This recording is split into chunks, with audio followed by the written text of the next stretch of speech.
Mtazamaji, asante kwa kuendelea kuichagua TVE. Bado tuko nawe katika TVE Habari, na sasa tuungane naye Nizia Masinde kwa habari za biashara. Kifuatacho ndani ya TVE Habari. Katika biashara, Tanzania na Uturuki za saini mkataba kuepusha kodi mara mbili.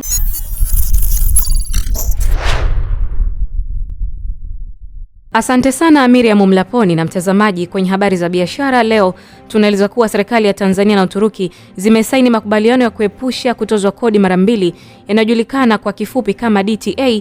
Makubaliano haya yanalenga kuimarisha biashara na uwekezaji kati ya nchi hizo mbili kwa kuondoa changamoto za kikodi zinazowakabili wawekezaji wa pande zote mbili. Akizungumza katika hafla hiyo leo jijini Dar es Salaam, Waziri wa Fedha Balozi Hamisi Musa Omar amesema makubaliano hayo yataondoa changamoto ya kodi kwa wawekezaji na hivyo kuongeza mvuto wa Tanzania kwa uwekezaji wa kimataifa. Amesema hatua hii ni muhimu katika juhudi za serikali za kujenga mazingira bora ya biashara nchini. Hatua hii itaimarisha faida ya uwekezaji kwa kampuni za Kituruki zinazoshiriki katika miradi ya kimkakati kama SGR, biashara na viwanda vya Kituruki hapa nchini, na pale ambapo kampuni zetu za Kitanzania zitakwenda kuwekeza nchini Uturuki. Hii itachochea vile vile biashara, huduma, teknolojia na mitambo ya kisasa kwa gharama ndogo zaidi, na hivyo kuvutia biashara na uwekezaji hapa nchini kwetu. Aidha, serikali imesema makubaliano hayo yatasaidia kuongeza uwazi katika mfumo wa kodi, kuimarisha imani ya wawekezaji na kuchochea ukuaji wa uchumi wa taifa. Kwa upande wake, balozi wa Uturuki nchini Tanzania Dr. Ersin Arioglu amesema hatua hiyo itachochea ushirikiano wa kiuchumi kati ya nchi hizo mbili na kufungua fursa mpya za kibiashara ambazo zitanufaisha pande zote mbili za Tanzania na Uturuki. Nimefurahi sana kuona mahusiano yetu yanaendelea kukua, lakini kuna mengi zaidi ya kufanywa. Tunataka kuona uhusiano wetu ukiendelea yetu zaidi katika maeneo yote. Kukusanyika kwetu hapa leo kutatimiza kusudi hili. Kauli mbiu yetu iko wazi: tufanye kazi pamoja, tushiriki pamoja kwa haki. Takwimu zinaonyesha kuwa biashara kati ya Tanzania na Uturuki imefikia takriban dola za Marekani milioni 281.68, huku Tanzania ikiuza zaidi ya tumbaku, mazao ya kilimo na madini, wakati ikiagiza mashine, chuma na pembejeo za viwanda kutoka Uturuki. Aidha, uwekezaji kutoka Uturuki nchini Tanzania unakadiriwa kufikia zaidi ya dola milioni 300, ukihusisha sekta ya ujenzi, usafirishaji na nishati.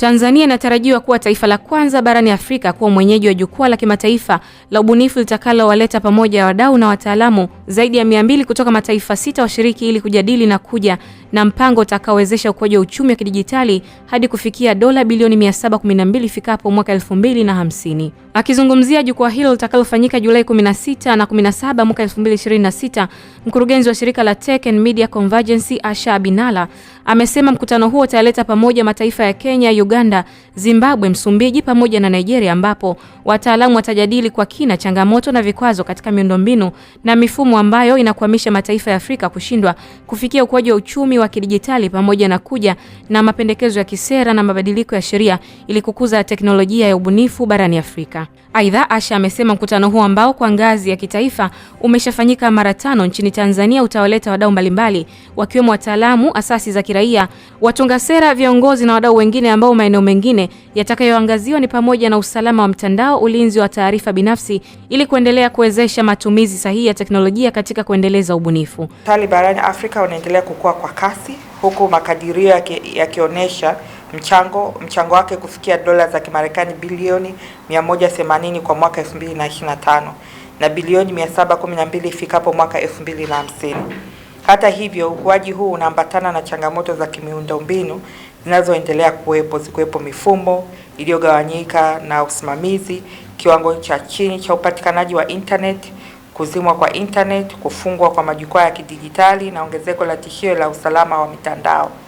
Jukwaa hili linajibu muktadha huu kwa kukuza mbinu jumuishi ya utungaji sera inayounganisha maeneo ambayo kihistoria yamekuwa yakifanya kazi kwa kujitegemea kama vile usimamizi wa mtandao, ulinzi wa data na usalama wa mtandao. Kwa upande wake, Robert Majige amesema mkutano huo pia utajadili vikwazo ambavyo vimeyafanya mataifa ya Afrika kushindwa kuvuka mipaka kupitia biashara ya ubunifu ili kutekeleza ajenda ya Afrika tuitakayo pamoja na malengo ya dira ya Afrika. Malengo makuu sasa ya jukwaa hili la mwaka huu la Africa Innotech Forum, lengo kubwa la kwanza itakuwa ni kuimarisha ushiriki jumuishi wa wadau mbalimbali katika michakato ya usimamizi wa kidijitali.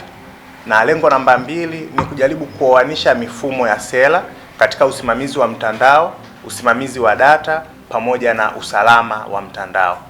Lengo la 3 la jukwaa hili ni kuweza kuzalisha mapendekezo ya sera yanayotekelezeka na yanayotegemea ushahidi ili kuongeza mikakati ya kitaifa ya tehama na mageuzi ya kisheria.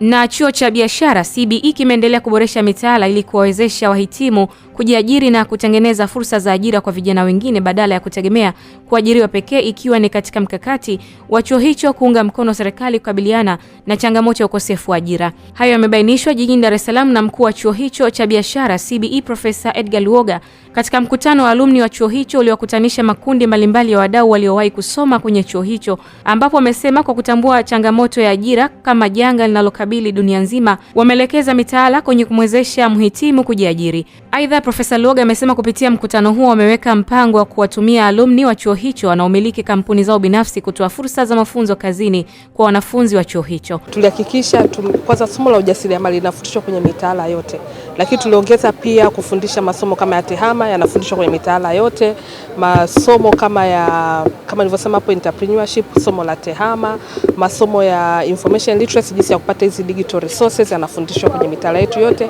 masomo pia kama ya maadili.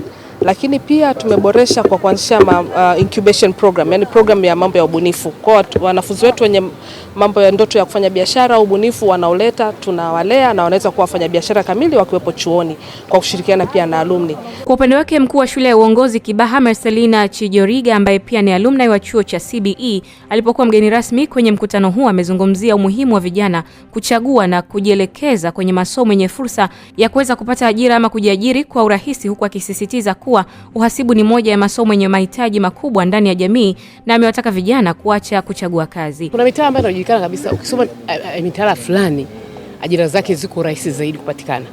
Au kama sio ajira kupatikana, ajira unaweza kujiajiri. Niseme mfano kama wahasibu. Wahasibu katika hakuna shughuli yoyote duniani ambayo inahitaji wahasibu. Hapa basi nzuri kama chuo cha biashara na kozi ya metrology, mambo ya vipimo. Watu wengi tunalalamika vipimo sio vizuri, vipimo nyama ndogo nini. Lakini maana tunataka wataalamu wa vipimo.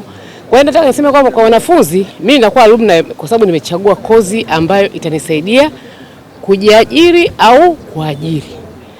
Sasa hiyo ni moja katika wanafunzi wakati nikiwa na nafasi ya mwanafunzi. Sasa nikiwa alumni, nikishamaliza kama alumni, mimi nina nafasi ya kusaidia chuo au shule nilikotoka kusoma ili kwanza niwe mfano bora nikiwa huko nje.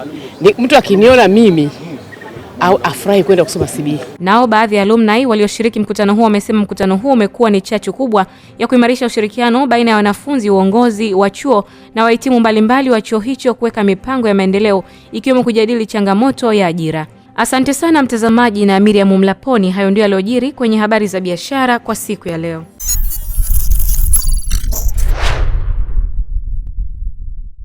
Nikushukuru sana Nizia Masinde kwa habari za biashara. Mtazamaji, ni TVE habari na mimi ni Miriam Mlaponi, na ndio tunafikia mwisho wa habari za nyumbani. Tupate mapumziko mafupi kisha tuzitazame habari za kimataifa. Mimi ni Miriam Mlaponi, asante na endelea kuwa nasi. Kifuatacho ndani ya TVE habari. Na katika habari za kimataifa, Nigeria yapanga kuwarejesha raia wake wanaotaka kuondoka Afrika Kusini baada ya mashambulizi.